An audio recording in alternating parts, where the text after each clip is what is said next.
here is where the drama starts. Lap 30, 8 laps to go. Sandobi hoping to take advantage of these lapped cars. Pilecki dives onto the right side. Very aggressive here. This is lap 4. The two Viceroys. Bill Frazier ahead of Matt Pilecki. Frazier's off. Frazier hit the grass. You hit that tire wall, your day is done. Well, now it's lap 20. The Williams still trying to get around the Terrell team as he'll go around the left car and around those at the same time. At the same time, he's got the inside corner. Will he ride the curb? Yes, he will. He will get him on the inside. Vito Maria leading us all into Moss's corner. Look at the beauty as his right side will cook the grass a little. A 180, no, a 360. Oh. Who will yield going into this corner? It's really not meant for too wide as it will be Gernald. Gernald will yield. Lots of smoke picking up from that Williams car. He is pushing it to the absolute limit. 26 of 30 now. Only 4 laps to go. He's going to get the run coming out the final corner. He's going to pull up side by side with the leader. It's going to be a drag race to the finish. Who is going to get there first? It's going to be...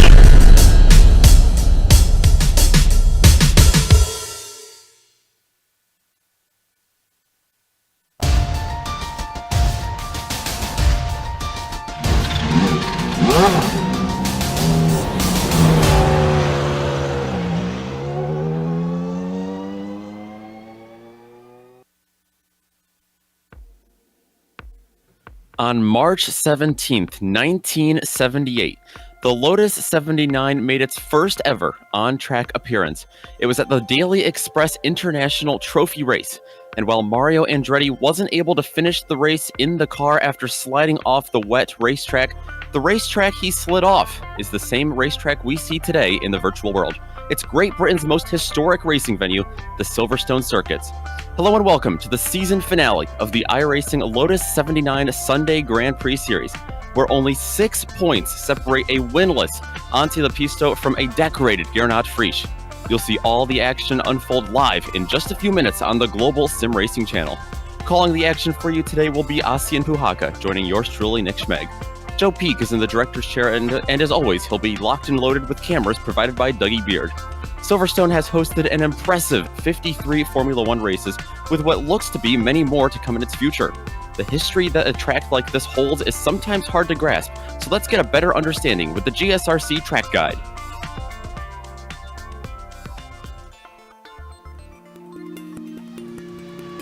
Welcome to Silverstone. Most famously known for being the first circuit to host a round of Formula One, this place has since become synonymous with British motorsports. Hosting everything from sports cars to touring cars to open wheels and even motorcycles, it's a track that fits a wide variety of vehicles. With 5 different layouts to choose from, you've got a little something for any level of racing.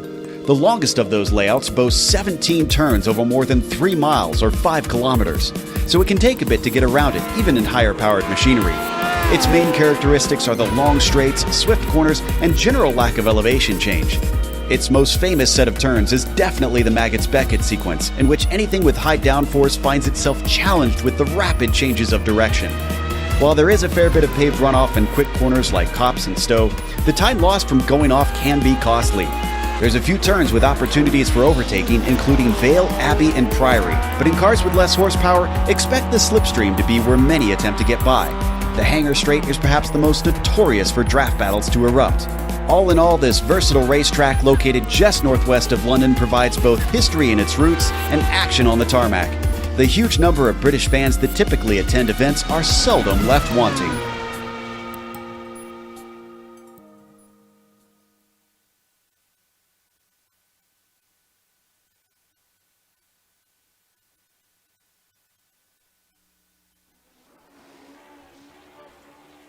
There you see a better look at the Silverstone circuit here in England. And Ozzy, I talked about just how much history that this track holds. Today, we are using the historic Grand Prix layout here on the Legacy venue on iRacing. Tell us a little more about the challenges that these drivers are waiting on today.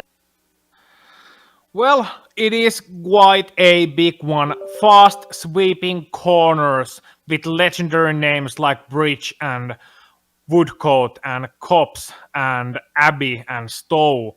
All of those places they will have to tackle today. They got 16 turns, 5 kilometers, 3.1 miles, since we are in the UK. Of course, it is in Northamptonshire, UK. And for trivia, The first ever Formula One World Championship Grand Prix was held here on Silverstone at 13th of May in 1950, so that's over 70 years ago. Yeah, lots of history packed in here. If these roads could talk, they would tell quite a few stories. Some stories have yet to be told in this season because as we take a look at our race details, we will see that this is round 12 of 12, the last race of the season, and everything is at stake. We'll get to the points in just a second. 29 laps await these drivers, just a little bit less than last week. Open setups as always, and of course they'll have to watch out for those pesky incident points. They got to be careful if they rack those up because 17 will get them a penalty, 25 will remove them from the server. But speaking of points, Ozzy, you've got some drivers' points to go over, and man, oh man, it is tight up front for the lead. Oh, you couldn't ask for a better finale. It is Antti Lepistö in the lead with 396 points. Behind him, the multi-time champion Gernot Fritsche, just 6 points behind. That is the exact difference between first and second place in this series. Nick Thiessen rounding out your top 3 with Alex Milward Ford racing in front of his home crowd, and Teemu Vaskilampi after a terrible start of the season rounding out your top 5 in the drivers' points. And I think we have the team points from 1 week ago. Yes, we do. Yes, team points are something that these drivers have been keeping in the back of their minds all season long still as well. The Warsteiner Arrows racing team stays atop Auto Delta Alfa Romeo, just a little bit behind, but they're in a good battle with the Williams team back battling for third place. And you can see other teams down the line. We've got a good number of teams that haven't been able to make this top 5 graphic all season long. But there you see, rounding out that top 5 is the Lotus and Team Reebok team. But pretty tight over there, and I'm sure these drivers, other than Lepistö and Frisch, they're going to be keeping an eye on those team standings throughout the day. Yes, they will. Yes, they will. And speaking of Lepistö and speaking of Gernot Fritsche, just 6 points between them. The battle starts here already because in the Sunday Grand Prix series, you get 2 points for a pole position and 2 points for the fastest lap of the race. So we're gonna be keeping a close eye on those guys. And of course, the winner gets 56 points, second place 50 points, third place 46 points. Then it's a 4-point gap to 42 points and so on and so forth. 3-point and 2-point gaps. We'll go over those more in length when it becomes relevant. But Nick, this is right now the first step towards a successful race weekend. You have to nail this qualifying lap, and these drivers are certainly doing their best to try and do it right now. Antti is just finishing his first lap, so is Gernot. Antti will be crossing the lines a couple of seconds quicker. He currently takes what appears to be no position. He failed his first qualifying lap, so that has big implications because he has to bank one in right now. He does indeed. Lots of places you can easily slip up here. And Ozzy, one of the things I'm noticing is that this is the biggest or the most difficult qualifying session they've had all season long because it has the most competition. We have a full field of 36 drivers. This race just had one split. And for all of our viewers at home trying to keep up with the action, you can follow along. Timing and scoring is available at GSRC.tv. You can see all your numbers and stats throughout this 29-lap race. But yeah, Ozzy, 36 cars and 36 drivers on track at the same time. This field is it's stacked. I mean, you have names up there. Jamie Fluke, Thomas Simon, all right, now on top of the board. Vaskilampi, Thiessen. It's just so hard to keep track of who is a regular in this series and who has come just for some Silverstone. Yeah, I can tell you something. Jamie Fluke will be so fast here. We can see him nailing one on the board right now. His second lap, 127.9, takes him to the provisional pole position. But for how long? Thomas Simon is done. Gernot is closing in on his second lap, but he will be coming after Antti. And Antti has no lap yet. Let's see what he can do here. His second lap, will he bank one in? 127.9 to beat. Antti goes in his second lap, 128.5. That only takes him to fourth place. Gernot, meanwhile, crossing the line, and it is no improvement. So Gernot will be starting P number 3, 1 position ahead of his championship rival, as Teemu Vaskilampi is still on his second lap, and he can certainly shake up the field. What can the winner from Laguna Seca do here, Nick? We're about to find out, but as we just saw Frisch and Lepisto come by and neither of them be able to get the pole position, that means that neither of them are going to score those 2 bonus points. They'll go to Jamie Fluke instead. Of course, not in this championship fight. The black stripe driver up there always puts on a show in whatever car he drives, as we see Teemu Vaskalampi come around the final turn now. He's sitting in 5th. That one is going to not count, it looks like. Must have had an off track somewhere, but still, looks like a top 5 starting spot for him. Yeah, and that's not a bad start for Teemu, you know. That's not bad stuff at all from him. He's starting in a very good position. Alex Milborg, meanwhile, finishing his 2nd lap, not gonna count a lap time on that one. So I think we just might be all set here, Nick. We are indeed. We can actually go to our grid early, and it's a big one. It's Jamie Fluke and Thomas Simon right on top of things in row number 1. Then you've got the championship row. Row number 2, it's Gernot Frisch in 3rd, Antti Lepisto in 4th. It's Teemu Vaskalampi, who starts in 5th alongside Nick Thyssen, Chris Baumann, and Freek ten Kats. Good starting spot for him, 7th and 8th. The top 10 will be rounded out by Peter Koniski and Carl Villeneuve. 11th position, it's car number 11, Mike Rasimas ahead of Marco Derricks. Alex Milward only 13th in front of his home crowd. That's a bit of a disappointment for him. Gord Chenet will be starting 14th. Rob Olenek 15th. Barry West 16th. Robert Simpkins 17th. 10th. Dylan Freckleton 18th. John Stevens 19th. And Keith Herner rounding out your top 20. And no matter where, Keith Herner always seems to be around close positions. But then we got a big field. You got the next 10. Pablo Suarez, Alexis Tapia-Vico, Steve Sarles, Tobias Rohner round out the next 4 positions. The top 25 goes to Todd Herner with Michael DeTurk, Craig Spitzer, C. Hemmings, John Courtney, and 30th place is going to go to Thomas Torp. Dennis Shanning, Adnan Dicerevich, Mason Pascal, Blake Toby, Juan Lopez Ripoll, and Lauren Doolittle rounding out your 36 driver field, and a bit of wrong order there. Blake Toby, Lauren Doolittle, Mason Pascal, and Juan Lopez Ripoll. There we go for the correct order. Waiting for them to line up, and well, Nick, a championship final. But the fighters, the contenders, are not on the front row. They are in the second one, and crucially, neither got the pole position. Absolutely, they don't have to win this race. They've just got to do better than their competitor. Like we said, we'll be keeping you updated as much as we can throughout the race. Fastest lap, that could give them an extra 2 spots. But with this historic layout of Silverstone, they kind of wrap around Woodcote, that is, at the end of this lap. It's kind of where they start there. This is a standing start, as always.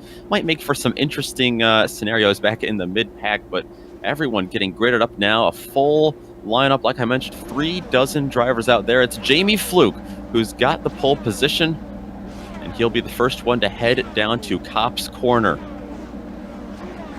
Good luck to all those guys, that's all I can say. It's gonna be difficult at the first lap. Let's go. I'm ready. Are you ready? I sure am, and I hope these drivers are too. The lights are up and they're away. It's a bad start. Very bad start for Frisch. He's going to be falling back through the field. Major problems back there. Cars spinning and out of control. But down into Copse, it's Jamie Fluke pulling away from Simon, Lepisto, and Vaskalampi. Frisch is right behind him as they are too wide, trying to get separated through Maggots and Beckett's. They carry on, but the rest of the field, lots of problems back in the midfield. Yeah, Marco Derricks was one who spun. I just found it out, and a couple of cars in the pit lane as well, but the rest of them are going. We'll get back to that later on. Right now, we are focusing on the battles that are happening in front of the field, because Lepisto tries to make a move on Tamas Shimon, trying to take him into Stowe corner on the inside in the first lap. This is going to be opportunistic if he can pull it off.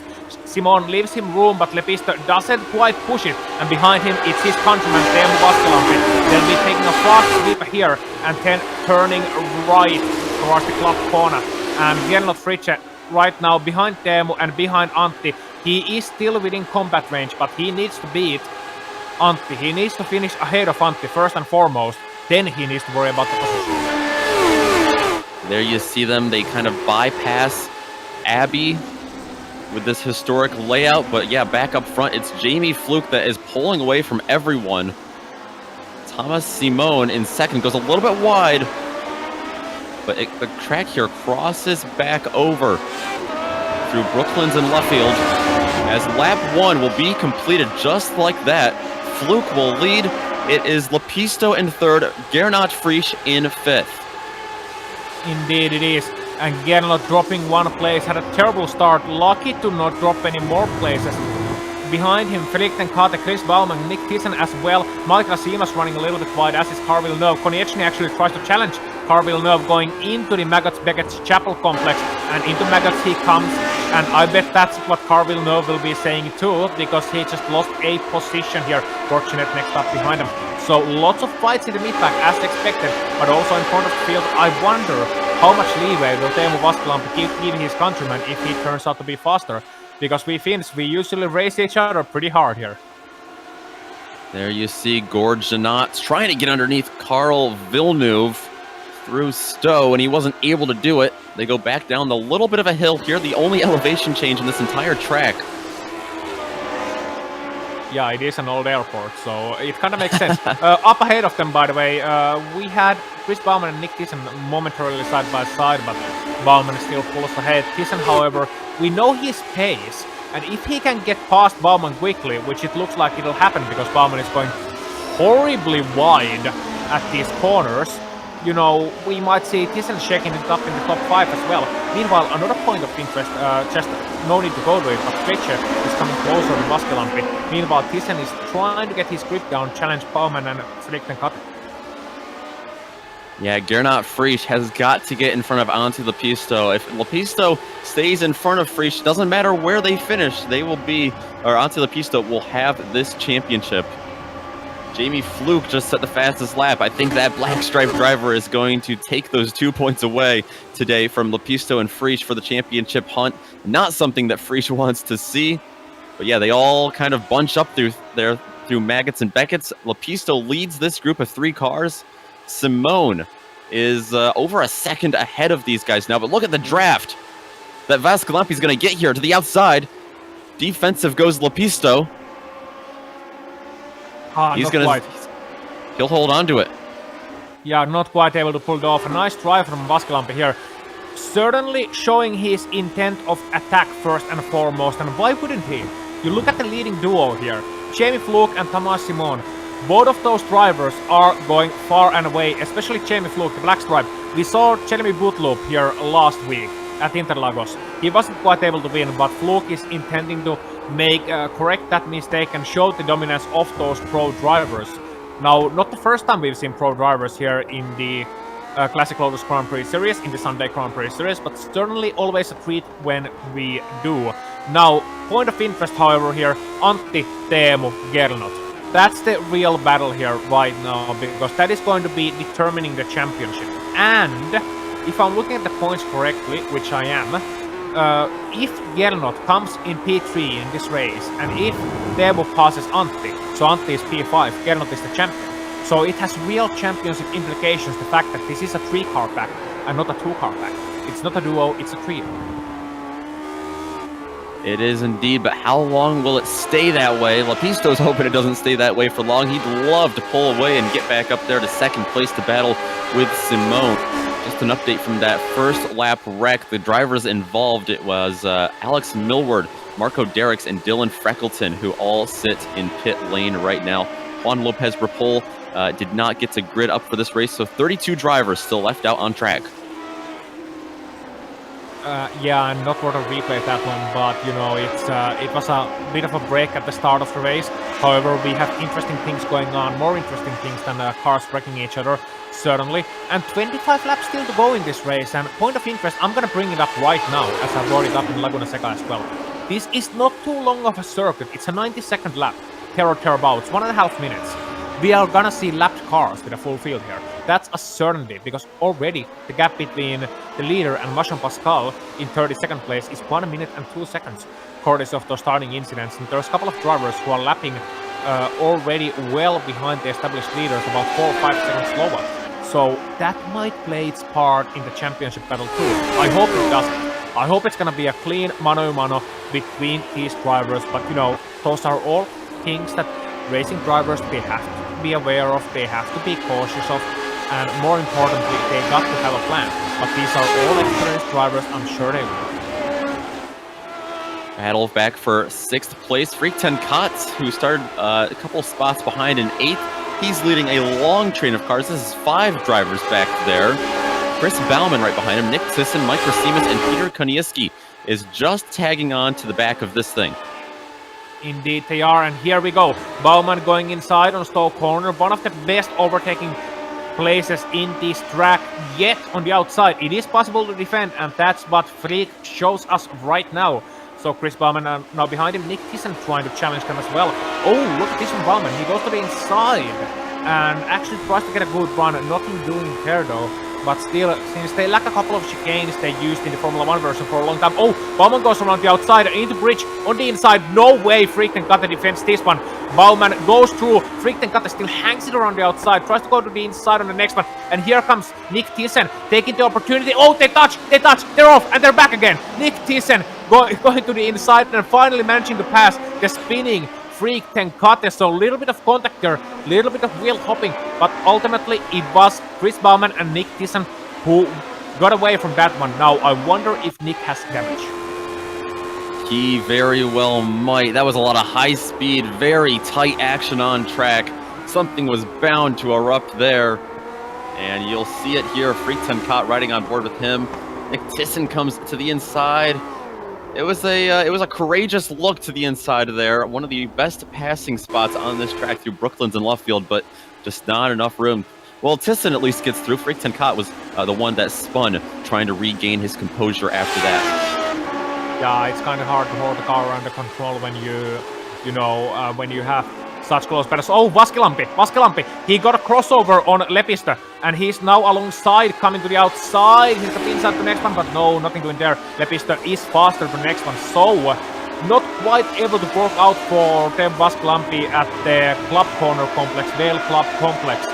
But he is certainly trying very hard, and this is a point I was coming to, Nick, as Vaskilampi goes very wide indeed in his attempt to harass poor Antti, who is just trying to hold on to his championship position. Antti has been very good at the starts this season. He's been decent at qualifying. He's been always able to make his way to the leading trio, pretty much in the top 3 in all of these races early on. But I seldom have seen him actually overtake someone. It seems as if Antti has his pace and he's settled on running his pace. He's being very consistent. But I don't think he has the final percent this season to actually, say that, okay, let's take the fight to Jamie Fluke and Thomas Simon, the leading duo. But instead, I'm running my pace, I'm content with it. And I'm content with my defensive qualities, that I can hold these guys back. But Teemu's putting him under a lot of pressure, and Gernot still holding on to them as well. Yeah, I agree. He really hasn't had that winning edge all season long, and that's showcased by the fact that he has not won yet this season. This is his last opportunity to today, and of course with Jamie Fluke and Simone out there, as you see Vaskilampi get up there, trying to make something work. But yeah, winning, of course, has been difficult for Lepistö this year. It's been it hasn't been a very glamorous season, but it's been a winning a championship leading season. And if the result holds right here, he's going to have this championship without getting a single win, as we see further back. Gernot Frisch using all that runoff to try to get a big run down towards Vale, which is straight in. Yeah, and no, just about to comment, sorry to interrupt you, Jared, sorry to pipe in, but I was just about to comment how runoff is such an apt name for a circuit that used to be an airfield. It is indeed. By the way, Nick, speaking of drivers winning with consistency, he isn't the first Finnish driver to potentially win a championship with consistency and just, finishing more often than anyone else. Finishing. But back when you mentioned something about Lotus 79 making his debut here on the International Trophy in 1978, and then Mario Andretti spinning out, well, there was certain someone, a mustached man who was born in Solna, Sweden, but had a Finnish nationality, who went on to win that race in a Theodore.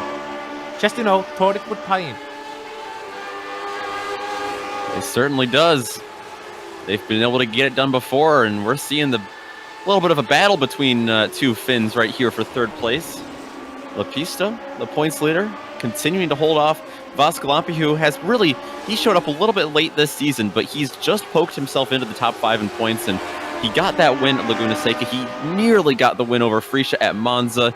He's had a fantastic couple of rounds here recently, and I really hope he comes back next season for full time, because that would be very exciting to see him in that mix. We jump back to 11th place, where Barry West has gained 5 spots, but he is under threat from Freak Tenkat. After spinning, he's trying to make his way back up through the field. Yeah, Barry West is certainly driving an inspired race in front of his home crowd. Look at him just go. He has a top 10 insights as well. If somebody from the top 10 drops out, he's currently sitting in 11th. But Freek Tenkate, he is a dangerous opponent to face, even if Tenkate's car may have some slight damage, especially in the underbody, the way it hopped around and then spun. Simpkins behind him, as well as John Stevens, who is Gernot's teammate, incidentally. So a lot of drivers here in this battle, and a lot of drivers with their hopes pretty much placed on this last race of the season, because these are important points for them, not only in the team's championship, but also in terms of confidence, because this is the point where you make decisions about running next season. You know, okay, I had a bad race last race, I don't know if I should continue, maybe I should take an off year, you know, I got other things to do in the summer besides driving Lotus 79, why would you? But anyway, you know, you make big decisions here. I know that very well myself. The last race last season was at Suzuka, and that went so well for me that I'm now a commentator. Yeah, exactly. So yeah, it's a difficult situation, and it's a very, very difficult situation, but meanwhile we just have to watch these guys, you know, battling on and fighting on and trying to make their best out of this last race. And meanwhile, Freek Tenkate just actually got through. Yeah, he did. He used that slipstream to his advantage. Behind them, they're starting to battle Simpkins and Stevens for 12th place. They've been closing in on Barry West as they've been watching that fight unravel. I'm seeing these cars start to slide a little bit more and more. Big slide there for Robert Simpkins. That's going to open the door for John Stevens, but he can't quite get his nose in underneath yet. But seeing all these cars slide, Ozzy, I was wondering if tire wear is really going to play an issue, or tires heating up, I should say, will really play an issue. A little bit of a hot track out there. Yeah, the track temp is 39 degrees Celsius. That is nearly 100 degrees Fahrenheit and 21 degrees air temp. That's just about above 70 degrees Fahrenheit, and unusually for the country we are in, we got clear skies. And put a cross on the wall, because that's really a surprise. I guess, you know, English summer, it's the most beautiful day of the year, so we just have to enjoy it with some Lotus 79s. Absolutely. Back up front, we haven't looked at our leaders in a while, and Jamie Fluke has been leading this entire race, but Thomas Simone has that gap down to less than 0.7 of a second. That's the tightest gap it's been since lap number 1. So maybe Simone has been being a little bit more conservative on the tires, or maybe he's being a little bit more aggressive right now, trying to get up there and battle with Fluke, because one way or another, he's there and looking to take this lead away. Yeah, and it kind of got lost in the championship bout, as you said, but, you know, he has been catching up, and he is now within the draft range, which is about 0.6 of a second with these cars. You get a bit of dirty air about a second away, and then you have to fight yourself through that dirty air to get within the last 0.4. And here we go, lap cars. Lauren Doolittle driving very slowly as usual in the middle of the track, thankfully getting out of the way, however, from Jamie Fluke and from Thomas Simon. So you know, still Jamie is able to retain that lead, but I'm very curious as to what Thomas does here. He must know he is right now faster than Jamie Fluke. I wonder if he can pace himself to wait for the opportunity that's gonna come. But look at the car on the straight line. Thomas is just catching him hand over fist here on the straights especially. So I'm thinking a little bit low wing for Thomas, and that, when combined with Jamie Fluke's little difficulties since the early parts of the race, lead me to believe that Thomas might just have this in more of a control than I originally thought, and that would be a great feather in his cap to beat Jamie Fluke.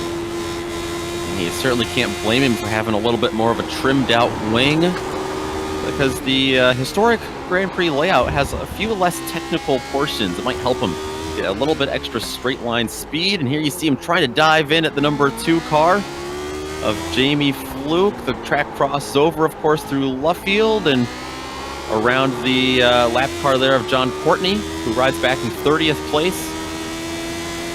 Luke's going to lead another lap. Yeah, and behind them as well.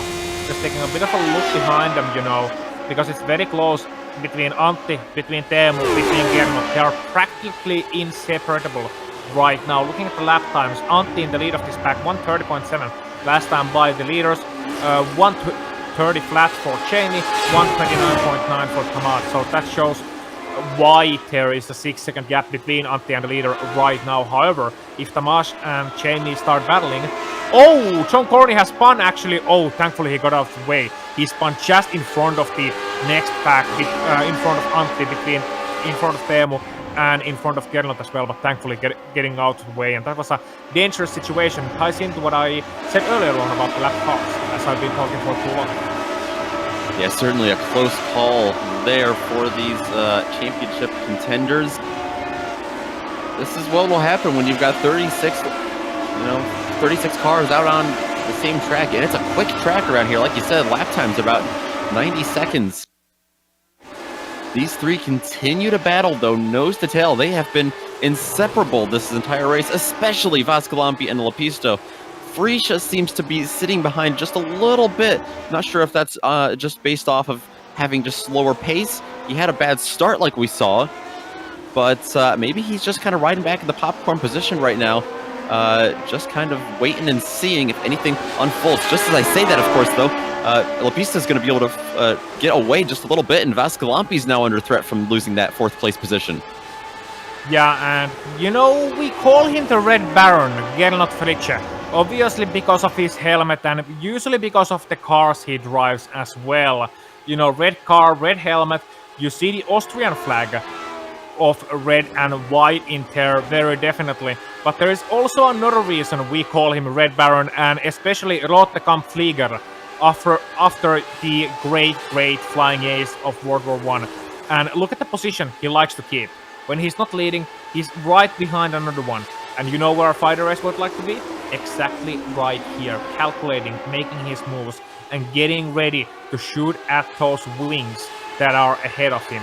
Cutting the wings down and then flying past into yet another victory. That's what Gernot is planning, and he is a wily old fox. So, you know, he's got this under control, I think. He's just gonna let these guys battle and then pick up the pieces once they are done. Certainly Gernot in a good mood, as we see Teemu once again going from brave move, but backing out of it, thankfully. Yeah, he had a really good run under the bridge right there. He tries to get back at him, but Lapista seems to be a little bit better through the corners. They all bunch up, and oh, you can see Frisch getting very close. If they keep battling like this, Chris Baumann has been slowly catching them back in 6th place. I've been keeping an eye on him. He's got that gap down to 2 seconds now, or down to 2 seconds now. Yeah, Chris got a good pace as well. You know, he's not in a bad pace at all. He's not in a bad place at all either. Last time by, he put in a 1:29.6. As we hear, there's problems for Keith Herner, and that's actually half a second faster than Antti Lepista last time by. That was actually Todd Herner, it sounds like, that had the problems, but I just noticed Keith Herner was up a couple spots ahead. He is really trying to defend a spot right now from Tobias Rohner and Thomas Torp. Good battle back there for 16th place, that is. Looks very similar to another battle we were just watching. Yeah, indeed. So, a lot of cars in this one as well. You see John Stevens 14th, Rob Olenek 15th, Keith Herner, Tobias Rohner, and Thomas Torp as well. Thomas Torp surprisingly far down. He started 30th, of course, so he screwed up his qualifying. And he might actually be a storyline in this race, despite the damage in the front of his car. Because look at him go. He may not have the straight line speed due to the damage, but he's certainly catching up to the guys in front, and he's just gonna look to pick up the pieces one by one, pick them up one by one. Look at this battle though. It's right now Olenek, Herner, and Rohner looks to be the most aggressive one out of that group. Certainly trying to make a move on Kit. They're all fighting back in the midfield for any spots they can late in this race. Meanwhile, you just saw Thomas Simone got the fastest lap last time. He is still chasing Jamie Fluke for that lead. That gap is down to less than half a second now. Yeah, and Thomas has been very fast However, he only got the fastest lap by 2/100ths of a second. So it's not like Jamie is slacking. It's not like his win will be a fluke. I had to make the point, sorry. But Tamas is still going. Tamas is still going very fast indeed. Behind them, meanwhile, Antti is trying to break the draft from Teemu, and Gernot also looking behind him. So we got a couple of interesting battles. We got the midfield battles that are everlasting and eternal and may change at the blink of an eye. And then we got the more strategic battle, and that's what I like: strategic battles, long, race-lasting battles. We are only halfway through. We got the lead battle, Jamie and Tamas. What can they do?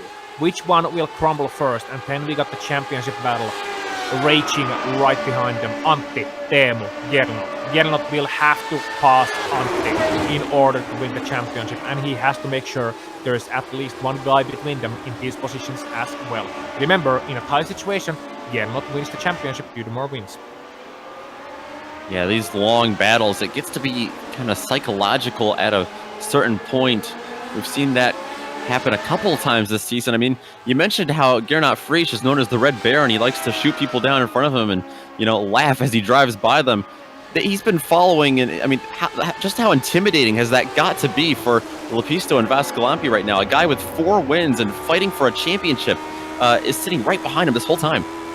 You remember when you were in your driving school, I think you got the instructor sitting next to you, right?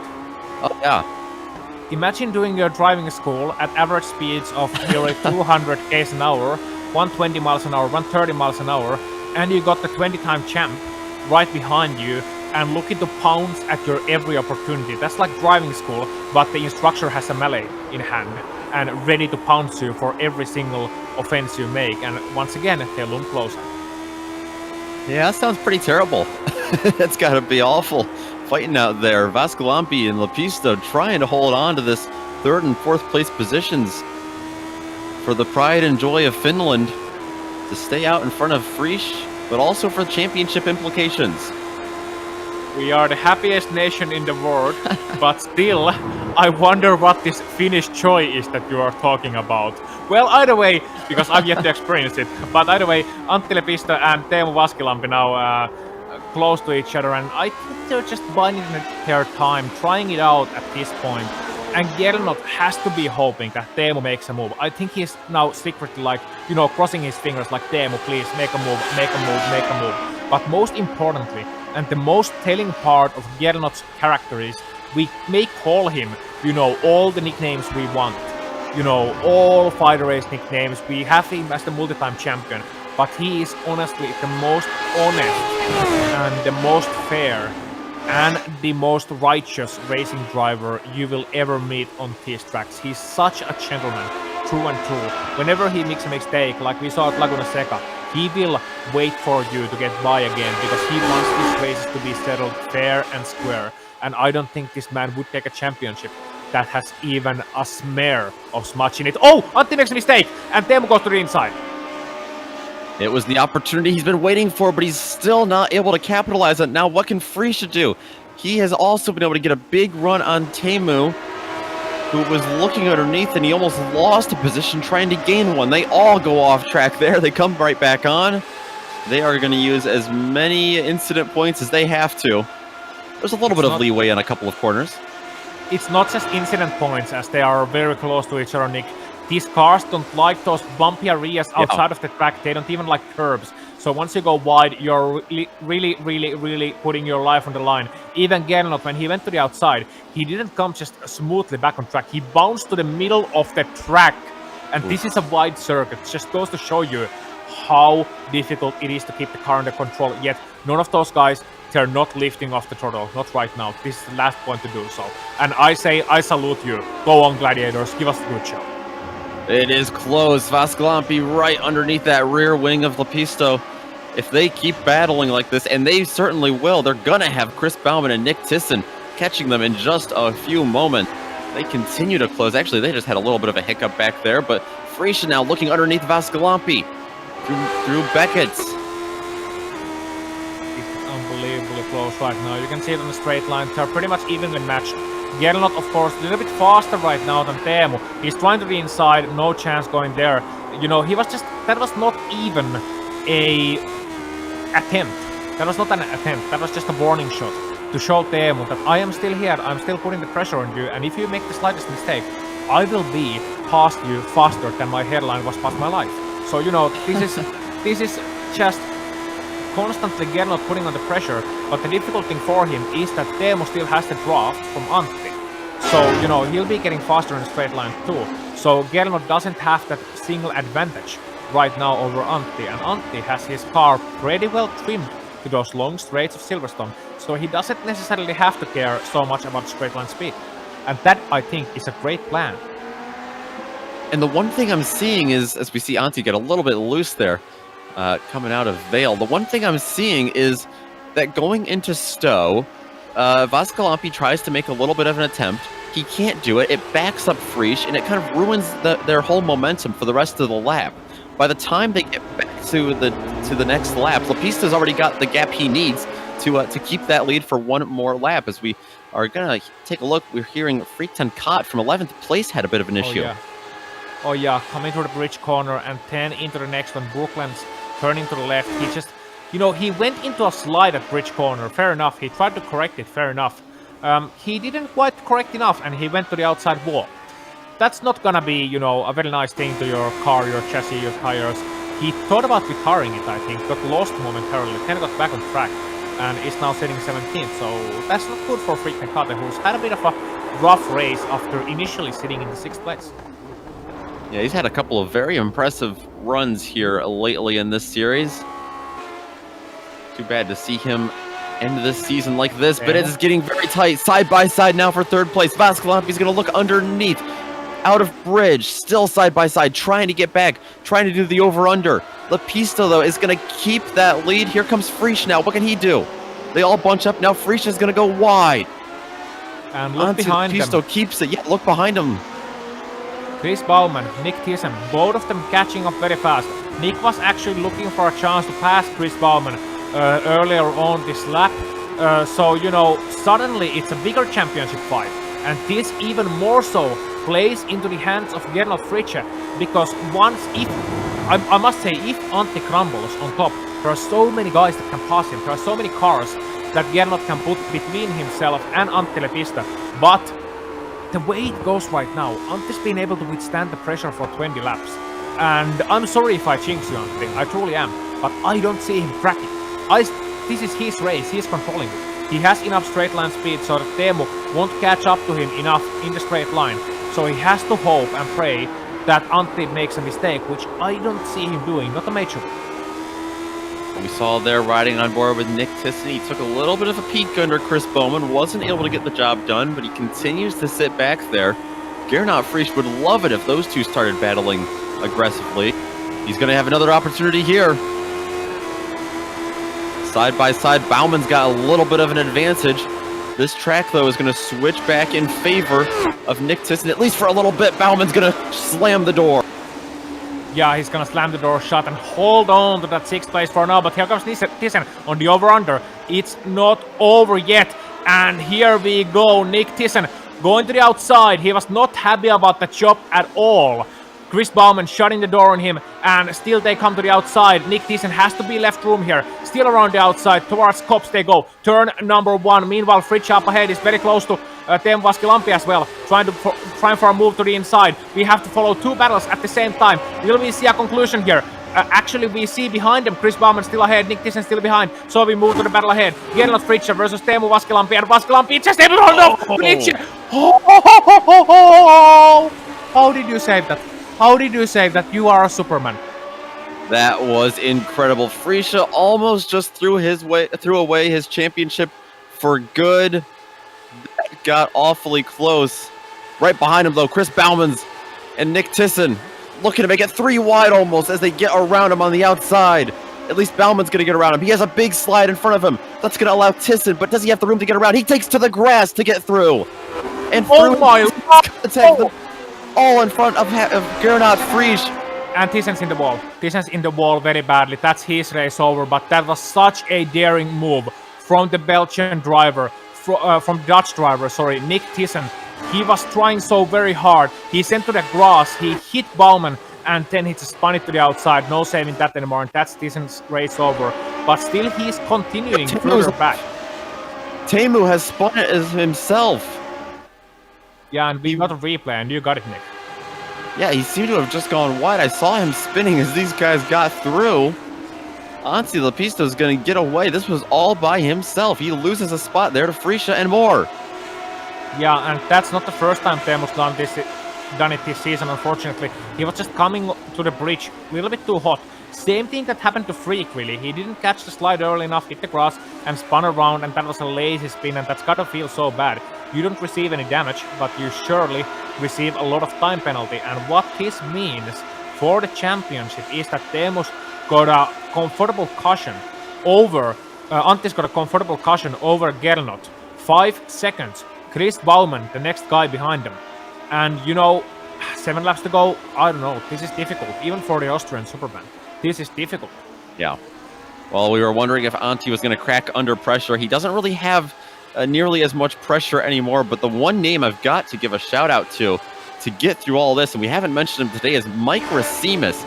He's just gone from outside the top 10 up to 6th through all of that chaos, and he's right behind Chris Baumann looking for a top 5.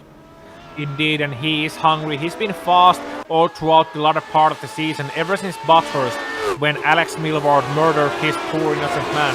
But, Chris Baumann, he's now under a lot of pressure all of a sudden, but not from Nick Thiessen. He's under pressure from Mike Rasimas, and Rasimas has a clean, good car. Mike Rasimas hasn't had to battle in the last couple of laps. He's been following them calmly. He's got a little bit colder tires, So it's all advantage to Mike Rasimas. A question is, can he get by Chris Baumann in soon enough of a time where he can also put the challenge to Gernot Fritsch up ahead? That's the real question. Here comes Rasimas as Baumann makes a mistake at Kopp's corner. He's taking a look, and we just saw Gernot Fritsch get the fastest lap of this race. That's 2 extra points in his pocket. That makes it a 10-point battle to an 8-point battle.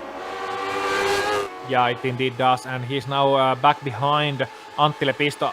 However, he needs to get past Antti, but this is not for the lack of trying. Antti's last lap, 129.6. Gernot Fritsch, 128.6. He is putting them into a whole new dimension. And second per lap, I'm just doing calculations right now again.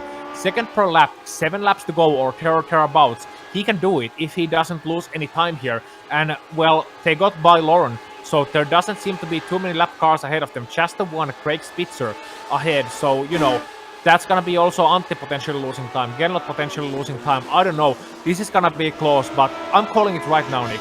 If Gernot manages to catch up to Antti in these dying laps and pass him for the championship, which is gonna be a long shot because he still needs, one car between them. Actually, he doesn't because he has the fastest lap right now. But if he manages to catch up and pass Antti in these last dying laps, it will be the greatest sim racing drive in history. I know, a lot of words, but considering the situation, it is honestly an amazing drive. And Teemu, meanwhile, has dropped the position to Peter Konieczny. Yeah, sounds like he had a little bit of an issue. Lost another spot. He's down to 8th place, and it looks like maybe lap traffic. I believe that's Lauren Doolittle. He was trying to get around. I don't think they made contact, just kind of squeezed him out there. You mentioned Gernot Fritsch. He doesn't need a car in between him and Lepisto anymore. That's assuming that no one like Jamie Fluke or Thomas Simone snags that fastest lap away from him. Because that would actually tie up the points, and he's got the tiebreaker, 4 wins to 0. So he just needs to get around. What if we saw this thing come down to a tiebreaker? That would be amazing, honestly. That would be quite something. It's it's a bit more anticlimactic than, or anticlimactic, if you want to put it that way, than, say, a side-by-side battle for the finish line. But then again, we might see that too for the win. Not for the win, but for the third place one. So, and speaking of the win, Jamie Fluke just did a 28.4. I believe that's the new fastest lap of the race. It is. So that's a lot of pressure for Gernot. And he's also leaving Thomas Simon in the dust. Not what Frisha wanted to hear. He's got to keep pushing. 28.5, quite close. Close, but not close enough. But that gap is getting closer. That was 5 seconds. Now it's 1 second. And we were wondering if he had any kind of damage after going over the curbs and the grass hard. Yeah, no. I don't think he has damage, or if he has damage, he's hiding it very well. And so is his car. I know Gernot's good, but he's not, driving race-winning pace with a damaged car good, especially when the race-winning pace is Jamie Flukes. So, I think he's driving his heart out right now. And this is really showing the heart of a champion too, the courage and the determination that a champion has. You can't just, win the championship by being fast and being consistent. You need to have the heart as well. You need to put yourself through the ringer, put your nose on the grindstone, and not many people can do that. And ultimately, what Gernot has, unlike anyone else in the history of this car, is that ultimate pace. He can just pull out seemingly out of nowhere and suddenly do this. Look at him. He's right behind Antti Lepistö right now. He's challenging him for the third place, and depending on how long this battle goes on, Mike Rasimas might catch up to him still. The gap between Mike Rasimas and Gernot Fritzsche is some 3 seconds, as Rasimas has actually gotten past Baumann on this lap. So, it might still come down to a car between Gernot and Antti. This time by Gernot 128.6. So he isn't able to pull off the fastest lap right now. He might be able to, but first and foremost, he needs to get by Antti. He does. He gets past Antti. That cuts it down to a 2-point gap. He sets another fastest lap and goes purple. That will tie it up and give him the advantage. But Fritzsche, here he goes on the hanger straight. He's got the slipstream. He's got the toe. Does he have the room on track? What kind of courage does he have on the outside here? Can he try to hold it? Oh, it's going to be Antti keeping the lead right now, or lead for third place at least. Yeah, championship lead right now for Antti. He is still ahead, and he is closing those doors. But Gernot is opening them even faster than Antti can close them. It's a play of whack-a-mole at 150, 160, 170 miles an hour here between these two great drivers. These two championship quality drivers, but only one of them can be the champion this season. Is it going to be Antti Lepistö from the frozen north, or is it going to be Gernot Fritzsche from the Austrian Alps? We might see the decision, well, we will see this decision in the next 3-4 laps of this race. They got a lap car in the form of Michael de Turk to pass here. He gets alongside one side of the track and lets the leaders in the championship through. But this is truly hair racing tough. This is making my spine tingles and my hairs stand on end. I'm getting goosebumps here. How did Gernot find such a pace all of a sudden? It's the true mark of a champion. But Antti here, he's still defending, mind you. He's doing exactly what he needs to. It's exactly what we saw him do when he had a train of 3 cars, when he had Vascolampi and Fritzsche behind him. Now it's just Fritzsche. A little bit more intimidating. What can the Red Baron do? He goes to the outside once again. Just not enough grip out there, not enough speed for Fritzsche to gather up out there. He's trying to get back to him. He's there, he just can't get up next to him. Yeah, he needs a better run of Maggots Biggest Chapel. The problem is those high-speed corners, they are very difficult for one to follow in them. Even the likes of Gernot are going to have trouble following someone through such a fast corner because of the wake, because of the dirty air, the turbulence behind another fast car. So, he's gonna have to make it. I think here is his best chance, these slowing corners through Brooklands, through Luffield, and onto the main straight, as we see 2 battling back markers actually right ahead of them. Yep. And that might spell a bit of trouble. That's a battle for 20th between Blake Tovey and Todd Herner. So they've got to watch out as Fritzsche and Lepistö will come through. I think they might catch him through Maggots and Beckett's actually, or at least right at the exit, depending on how fast Lepistö is here. Oh, Fritzsche's got a good run. What can he do, though? He's going to try to... He took a look to make it side by side. Going to try to get a big run. Like you said, this is where he needs the momentum. Ooh, car goes off in front of him. Now it's just one car to worry about. Oh, and Antti going very wide indeed. He's very slippery this lap. He made a mistake in turn number 1. Fritzsche. Now he makes a mistake at Copse. And here comes Gernot Fritzsche to the outside.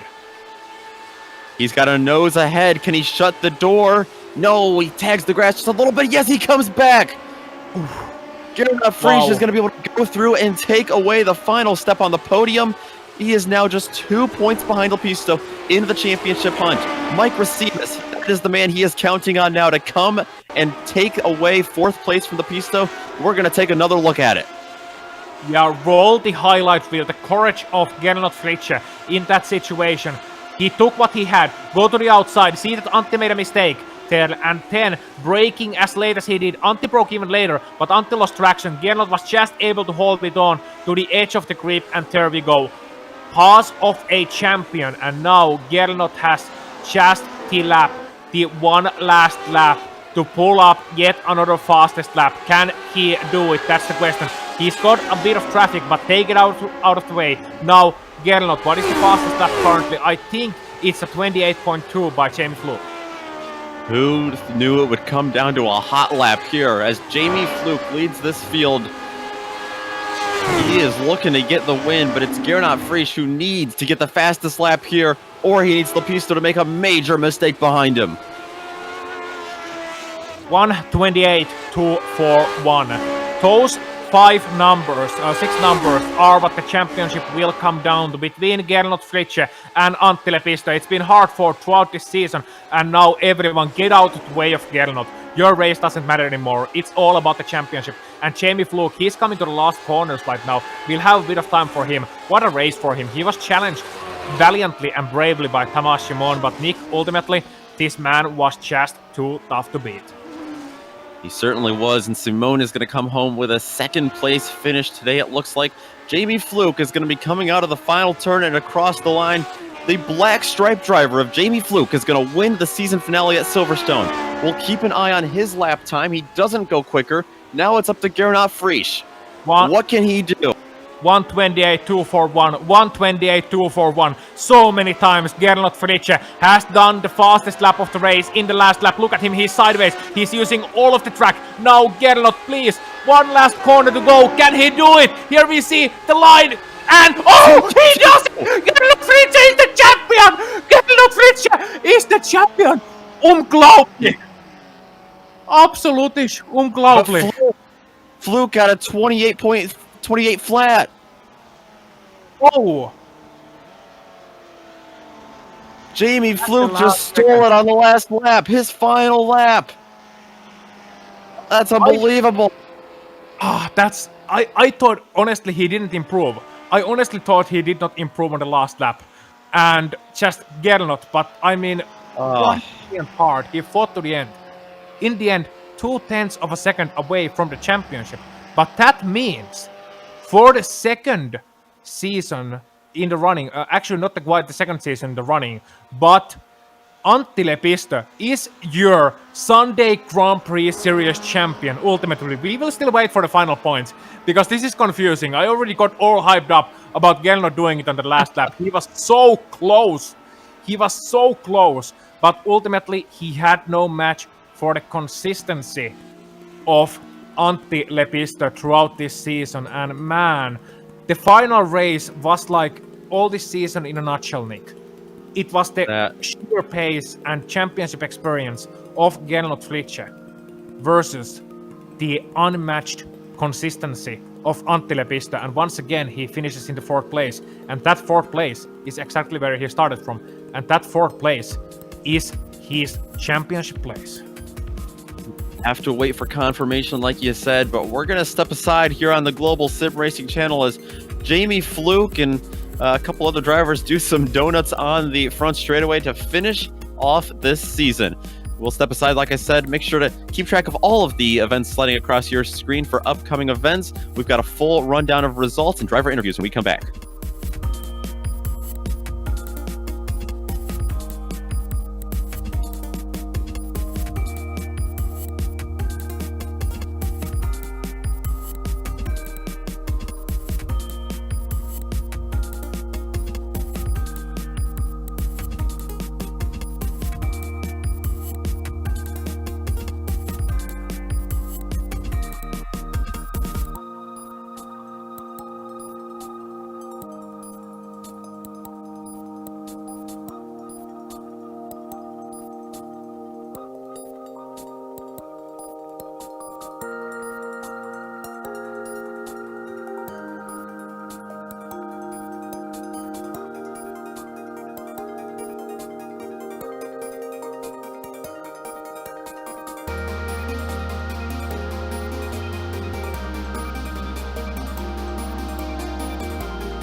Welcome back to Silverstone, where the Lotus 79 season has just concluded with Jamie Fluke getting his only win of this season, and he stole the fastest lap away. We just confirmed with the iRacing results that he got that fastest lap over Gernot Frisch at the end. It's Thomas Simon with an impressive second place finish, and there's Gernot finishing in third.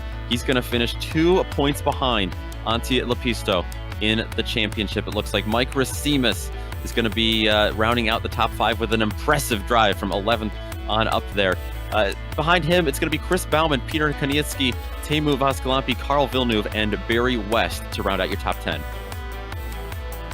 Yes, indeed. And 11th place, Thomas Torp. 12th place, Tobias Röner. 13th, Robert Simpkins. 14th, Alexis Tapiavico. 15th, Rob Olenek. 16th, Pablo Suarez. 17th, Adnan Discaveric. 18th, Steve Sars. 19th, Dennis Channing. And 20th, Blake Tovey. And drivers starting from Steve Sars will be 1 lap down. Yes, it is going to be Blake Tovey behind him in 20th, Michael DeTurk 21st, Todd Herner, Craig Spitzer, C. Hemmings, Lauren Doolittle will finish 25th, and then Friedton Kotz and Nick Tisson finish 26th and 27th. I think they are the last drivers to actually finish this race, with some big names behind them like Alex Millward, who went out very early in this race on lap number 1. He finishes in 35th place. We've got some drivers to talk to, including our winner today, Jamie Fluke. You got the job done, but man, what a drive that was required of you. Yeah, I'm sweating real hard after that. That was intense, but a lot of fun trying to hold Tamash off.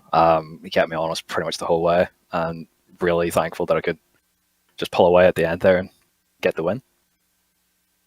Absolutely. This track, we saw just how many challenges it threw at some of the drivers, from the grip levels out there to the little oddities in the historical Grand Prix layout. What were your biggest challenges to keep that lead over Thomas?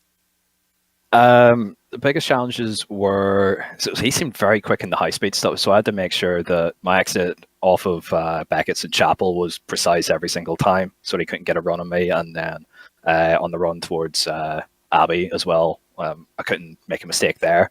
I seemed to be a little bit better in the slow speed stuff, so I had a little bit of a breather there, but every lap he was just constantly on me. And some of the lap traffic as well was an interesting thing to have to deal with, and that kept things interesting too. But yeah, it was just hard work throughout. Absolutely. I'm not sure if you've watched any of the broadcast yet. I am curious, though. We're all curious here, if you know exactly what the situation was there on the last lap and how you played into it. Yeah, I've been told that I've actually had a deciding factor in the CTC Championship with getting the fastest lap, but it's not my intention to really interfere with the championship. But at the same time, I'm racing my race, so if that means I want to try and get fastest lap at the end, then I'll try to do that. So apologies, I think, to Gernot for taking that away from him, but we all signed up for a race at the end of the day. Hey, you take that purple badge and you wear it proudly. I'm never going to ask a driver to go slower, especially one fighting for the victory. Jamie, you wore that black stripe proudly today as well. Before we let you go after this victory, is there anyone you want to give a shout out to? Yeah, I always want to give a shout out to the guys at Apex Racing Team who helped me be a better driver on a day-to-day basis. I'd like to thank as well the guys at Apex Racing TV and SDK Gaming as well for all the hard work that they put into making everything tick with us. And I'd also like to thank Computers and who else have we got? I think that's it. I think that's everyone. All right. Well, Jamie, thank you so much for stopping by, and congratulations on becoming the 7th different winner of this season. Cool. Thank you. That's Jamie Fluke getting the win and getting the job done here today at Silverstone. The man who came just a couple of tenths seconds short, Ozzy. You've caught up with him, the guy finishing in 3rd place today. Gernot Frisch, you were so close. I don't know if you're aware, but it came down to the fastest lap in the last lap. And with Jamie Fluke taking it, you have lost the Sunday Grand Prix Championship by 2 points. But that's not the main storyline. The main storyline is your drive today. It showed the courage and the heart of a champion. And there is a German language word for it, and it is unglaublich. That was unbelievable. Tell me, how did you do it after that mistake later on in the race? Where did you find the speed to catch up to Antti? Hi, Ossian. Yeah, I'm a little bit exhausted right now. It's been an exciting race, not really a perfect race for me. Actually, the last couple of weeks have been a little bit of frustrating experiences for me because I've had lots of bad luck. Same today. I had a good qualifying, but then I had a really bad start, which didn't make it easier. Then I had to fight against the other fast guys, and lost a couple of positions. Was lucky to come back, and finally was pushing like crazy to get Antti somehow. On the other hand, I'm not completely sure about the championship because I think it should be 4 drop weeks. So I haven't really looked into details, but I'm not sure. Yeah, it is complicated, but according to our calculations, remember, and it's not like we have never got them wrong before. We have.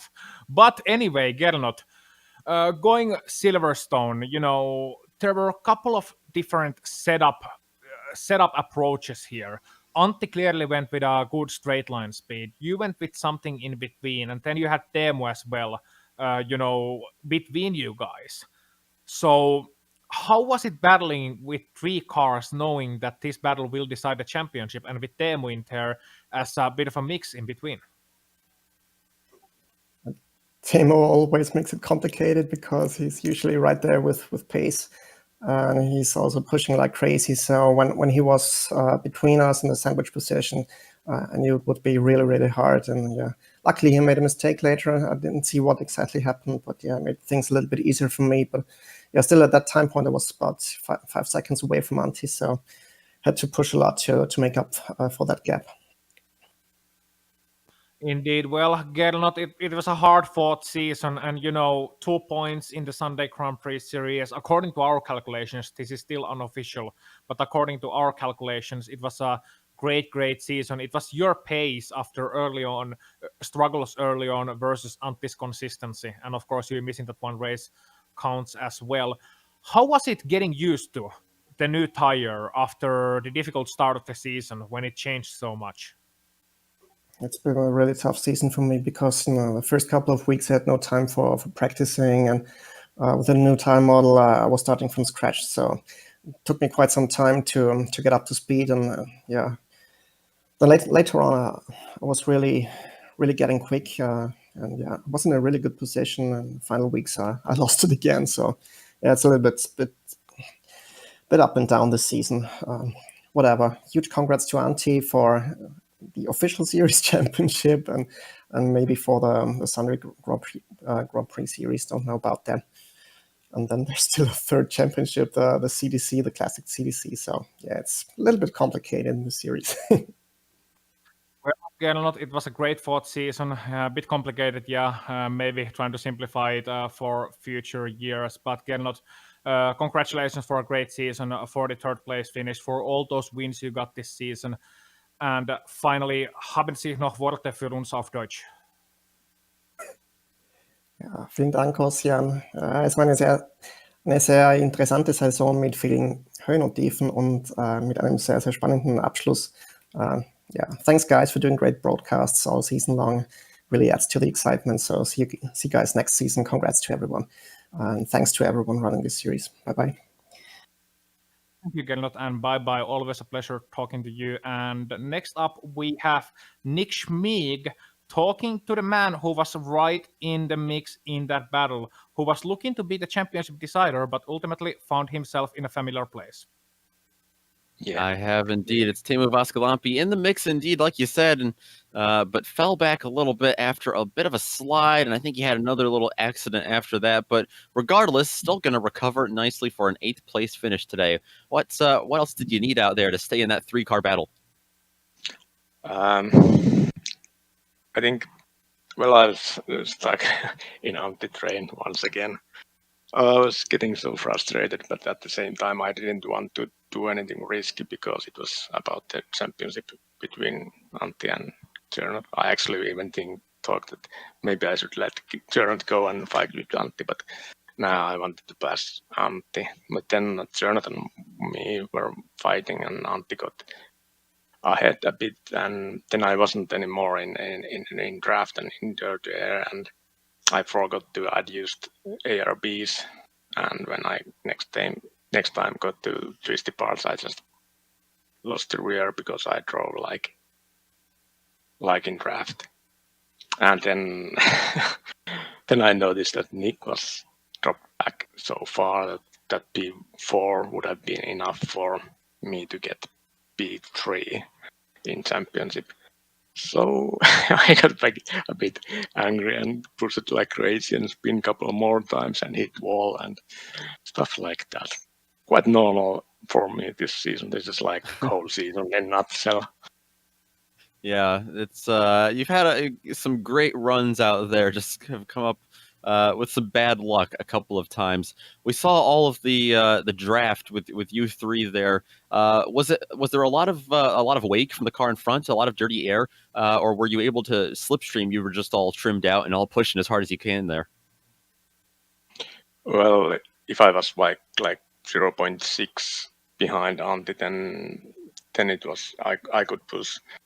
Because draft helped and kind of negate the dirty air effect, but it was still tough to get good exit from some corners.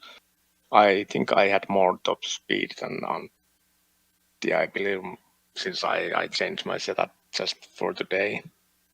But that also changed the car more sketchy at the end. I don't know.